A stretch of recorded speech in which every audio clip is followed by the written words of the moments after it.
안녕하세요. 주동식입니다. 오늘은 문재인 대통령 이제 유럽 순방 중인데요.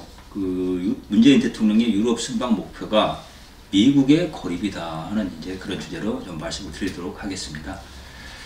이제 문재인 대통령이 유럽에 간 것은 유엔의 대북 제재에 구멍을 내고 국제 공조에서, 그러니까 북한 김씨조선 제재에 대한 국제 공조에서 미국을 고립시키려는 의도다. 이게 좀 분명해지고 있다고 봅니다. 이제 이번에 가서 이제 프랑스에 제일 먼저 유럽에 가서 프랑스를 제일 먼저 방문을 했는데, 그래서 마크롱 대통령에게 이제 유엔 대북 제재 완화하는데 좀 도와달라 그렇게 요구를 했거든요. 마크롱이 이제 그걸 아주 완곡하지만 단호하게 거절을 했습니다. 이제 특히 프랑스 같은 경우는 유엔 상임이사국의 일원이죠. 그래서 만일 프랑스가 대북 제재 완화에 동의하게 되면은 이 유엔 상임이사회에서 중국, 러시아 그리고 프랑스까지 더해서 3대2로 5개 나라 중에 3대2로 대북 제재 완화라는 입장이 다수가 됩니다. 물론 이제 유엔 안전보장이사회 상임이사국들은 만장일치로 결의를 하게 되어 있습니다. 그렇기 때문에 프랑스가 이제 대북 제재 완화라는 입장에 동의해가지고 중국, 러시아 그리고 프랑스가 같은 입장이라고 한다 해도 미국이나 영국이 거부하는 이상에는 대북 제재 완화가 통과될 수는 없습니다. 하지만 이렇게 프랑스가 제재 완화의 편에 설 경우에 미국이나 영국 등 현재까지 이제 대북 제재 고수 입장을 유지하는 그런 진영을 좀 고립시키는 효과는 분명히 있습니다. 상징적인 효과가 크다는 거죠. 이제 문재인의 이런 요청에 대해서 이제 마크롱이 분명히 이제 CVID 없는 대북 제재 완화는 반대한다는 입장을 밝혔는데, 사실 이제 마크롱이었기에 망정이지, 만일 전임 올랑드가 프랑스 대통령이 있던 시절이었다면은 문재인의 요청에 아마 오케이를 했을 가능성도 상당히 있지 않겠냐, 그런 생각도 해보게 됩니다. 물론 이제 프랑스 같은 경우는 보기보다 인권에 대한 의식이 굉장히 강한 나라고, 그러기 때문에 김씨조선 같은 그런 국가를 용인하지 못하는 부분이 좀 있습니다. 태영호 전 공사의 책을 보면은 김씨조선 고위층들이 많이 프랑스에 가서 이제 병원 진료도 받고 그런다고 그러는데, 거기에서 그 사람들이 주고받는 이야기를 프랑스 정보기관이 낱낱이 다 들어가지고 감청을 해가지고 그 친구들이 무슨 생각을 하고 있는지 사사시 꿰고 있다고 그래요. 그래가지고 프랑스가 이 김씨조선 북한에 대한 판단이라는 것이 더욱더 강고해지고 부정적이 될 수밖에 없다 하는 이야기도 서술한 적이 있었습니다. 하지만 이제 좀 프랑스는 전통적으로 미국에 대해서는 좀 삐딱하게 보는 그런 경향이 있습니다. 최근 트럼프의 이유에 대한 이제 국방비 부담 요구도 있었고, 여러 가지 트럼프의 외교 스탠스도 유럽 국가들 같은 경우에는 좀 불편하게 다가오는 게 사실이거든요. 그 중에 이제 프랑스가 대표적인 나라죠. 하여튼 이런 점들도 이 김씨조선 내부에서는 아주 면밀하게 검토를 한 것으로 보입니다. 이제 아까 제가 말했던 태영호 씨의 저서 3층 서기실의 암호를 보면은 김씨조선이 국제적 고립을 벗어나기 위해 영국이나 프랑스와 가까이 하려고 얼마나 거심을 하고 노력을 하는지 하는 부분도 잘 나타나 있습니다. 사실 이제 대북 제재, 미국이 이 부분에 대해서는 좀 아직까지 대북 제재라는 것을 좀 고수하고 있지만, 이 관련된 공조가 그렇게 튼튼하지는 않다는 점도 좀 고려할 필요가 있습니다. 트럼프도 겉으로는 철저한 비핵화 검증 없이는 대북 제재 완화도 없다, 이런 입장을 고수하고 있지만, 구체적인 부분에서는 사실 좀 그렇게 분명치 않은 부분도 있는 게 사실입니다. 김정은하고 사랑에 빠졌다는 이제 그런 표현, 그거야 이제 립 서비스를 하지만, 기타 미국 정부 내에서 이 입장을 놓고 고위층 관료들과 트럼프 입장이 다르다는 이야기도 많이 나오고 있습니다. 이제 이런 상황에서 문재인은 이제 노골적으로 북한의 에이전트, 대리인으로 좀 뛰고 있습니다. 지금 문재인이 유럽 순방에 나서가지고 프랑스에게 대북 제재 완화를 요구하고 교황에게 북한 방문을 좀 해달라 이렇게 요구하는 것은 사실 노골적으로 김정은의 요구에 의한 것이라고 봐야 됩니다. 대한민국 대통령이 왜 이렇게 북한의 요구를 대신 전달해야 되는가? 김씨조선이 자기네들이 뭔가 할 이야기가 있으면 자기들이 나서서 해야 되는데 왜 그렇게 하지 않고 대한민국 대통령이 대한민국의 어떤 그 간판을 달고 김씨조선의 대리인 역할을 하는가? 이것에 대해서는 좀 의구심이 생길 수밖에 없는 그런 상황입니다. 예, 좀 국제적으로 깡패, 양아치, 사기꾼 집단으로 김씨조선 좀 거의 다 공인이 된 상태죠. 이렇게 이 깡패, 양아치, 사기꾼 집단으로 거의 인증된 김정은이 자기가 할 수 없는 일을 문재인을 시켜서 지금 자기의 요구를 대신 국제사회에 전달하고 있는 거 아닌가 하는 지금 그 상황이라는 겁니다. 결국 이제 대한민국의 신인도를 김정은이가 이용해 먹고 있다는 겁니다. 사실은 이제 모든 자원은 유한하다고 그럽니다. 뭐 자원은 유한하다는 게 이제 뭐 확실한 건데, 그 사실은 신인도, 눈에 보이지 않는 자원인 신인도도 자원이고, 그래서 유한하다고 봐야 되거든요. 대한민국 대통령이 깡패, 양아치, 그리고 사기꾼 집단을 위해서 국제적인 활동을 하게 되면은 대한민국이란 나라의 신인도도 이 소모되고 낭비가 됩니다. 결국 그 결과는 어떻게 되느냐? 대한민국이란 나라의 국격이 추락하게 된다는 거예요. 한마디로 말해서 그 깡패, 양아치, 사기꾼인 집단이 김씨조선과 한패로 취급당하게 된다는 겁니다. 한패뿐만 아니라 그 깡패 집단의 똘만이다, 대리인이다, 앞잡이다 하는 식으로 국제사회에서 평가가 될 수밖에 없는 거거든요. 문재인이 지금 그 대한민국의 그 국가 예산을 지금 엄청나게 쓸 것으로 지금 쓸 계획으로 판문점 선언을 기준에 달라 국회에다 요구를 하고 있는데, 이건 이제 유형의 자산입니다. 눈에 보이는 자산인데, 사실 눈에 보이지는 않아도 무형의 자산도 엄청난 거거든요. 어찌 보면 무형의 자산이 훨씬 더 귀중하고 소중한 것일 수도 있습니다. 그런데 지금 문재인은 유형의 자산인 대한민국의 국가 예산뿐만 아니라 무형의 자산인 대한민국의 국제 신인도마저도 이 김씨조선을 위해서 지금 낭비를 하고 있고 지금 팔아먹고 있는 것 아닌가 하는 생각을 하게 된다는 겁니다. 문재인이 사실 그리고 이제 좀 더 심각한 문제가, 문재인이 마크롱을 만나가지고 유엔 안보리에서 대북 제재 완화에 동참해달라 이렇게 요구를 한 것은 이게 뭘 의미한 거냐면은, 사실은 미국한테 직접 대북 제재 완화 좀 해달라고 요구하는 것하고 미국 아닌 다른 나라한테 대북 제재 완화 좀 동참해달라고 요구하는 건 굉장히 차원이 다른 이야기입니다. 미국한테 이야기하는 것은 1대1 관계로서 그냥 미국도 뭐 동의하지 않을지라도 뭐 그렇게 행동할 수도 있다고 납득할 수 있는 부분이에요. 근데 미국이 아닌 프랑스, 유엔 상임이사국, 유엔 안보리 상임이사국 중에 하나인 나라를, 프랑스를, 그것도 약간은 좀 본질적으로 좀 미국과 거꾸로 수도 있는 그런 나라를 찾아가서 대북 제재 완화에 동참해달라 이야기했다는 것은 무슨 의미냐면은, 당신들 미국하고 갈라서가지고 이 부분에서 미국하고 좀 갈라서가지고 우리랑 같은 편에 서서 미국을 포위하자, 좀 이간질을 했다는 이야기거든요. 한마디로 말해서 미국에게 노골적으로 반기를 들고 좀 그랬다는 이야기입니다. 그걸 국제적으로 노골적으로 선언한 것이나 마찬가지예요. 이제 미국이 여기에 대해서 어떻게 반응할지 벌써 지금 사실은 노골적으로 많이 좀 나타나고 있습니다. 이런 기미라는 게.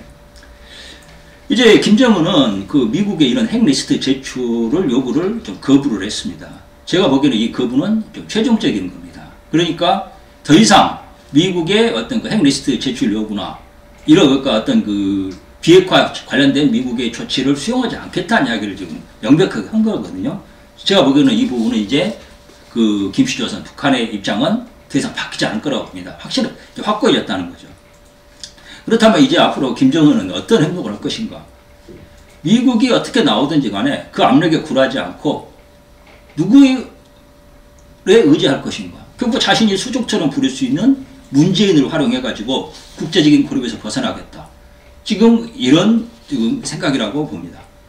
그러다 그렇게 국제적인 이제 문재인을 앞세워가지고 국제적인 고립을 벗어내려고 그러는데, 뭐 이제 프랑스 사례에서 본 것처럼 그렇게 이렇게 쉽지는 않다는 게 좀 드러나고 있거든요. 다른 유럽 전반적인 분위기가 북한이라는 이 김씨조선이라는 나라는 사실 나라로 취급을 하지 않는 분위기입니다. 그렇기 때문에 쉽게 먹힐 수가 없는 거죠. 근데 쉽게 먹히지 않으면 어떻게 할 것인가? 또 김정은에게 남아있는 카드가 있어요. 대북 제재라는 게 결국 무슨 이야기냐면은 다른 게 아니라 북한의 돈줄, 먹고 살 수 있는 길을 막는다는 이야기거든요. 그런데 그러면은 그것을 뭘로 해결할 수 있느냐? 대한민국이 그동안 이 역대 정권 그리고 대한민국 국민들이 피땀 흘려 쌓아온 개미처럼 일개미처럼 쌓아올린 그것을 배짱이처럼 빼먹겠다는 그런 계산이라는 겁니다. 지금 여차지가 하면 대한민국의 정체를 아예 바꿔가지고 한마디로 말해서 그 김씨조선과 같은 체제로 그 남북 연방제 이야기 나오고 그럽니다만 그런 식으로 해가지고 대한민국의 그동안 일개미처럼 열심히 벌어놓은 것들을 쏙쏙 빼먹으면서 살겠다. 지금 그렇게 나올 것으로 봅니다. 그리고 그런 기동은 이미 좀 구체화되고 있습니다.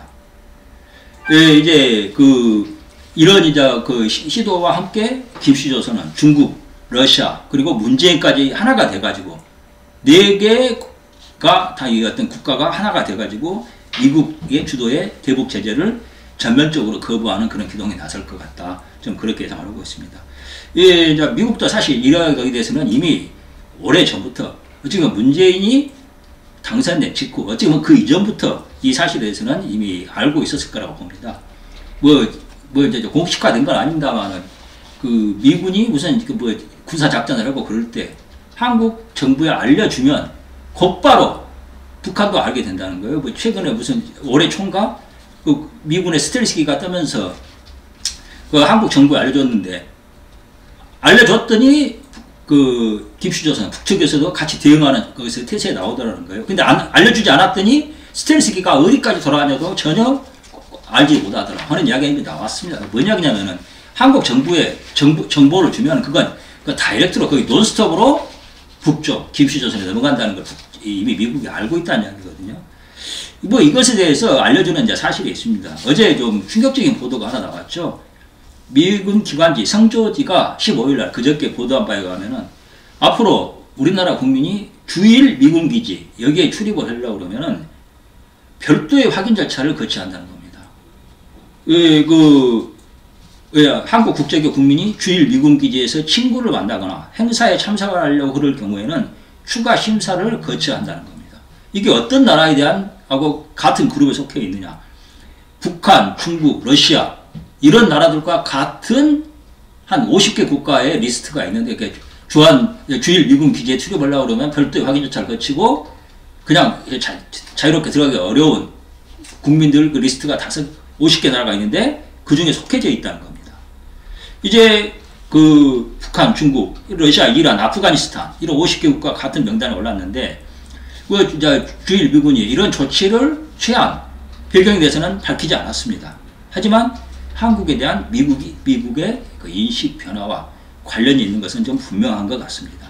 이게 이제 얼마 전까지만 해도 이제 없었던 조치거든요. 한마디로 이제 미국은 한국을 동맹이 아니라 동맹 정도가 아니라 적성국가 정도로 분류를 하고 있다 하는 걸 좀 보여주는 대상 같습니다. 이번에 지금 VOA나 미국의 소리 방송이나 이런 걸 보면은 여기 굉장히 한국의 문재인 정권의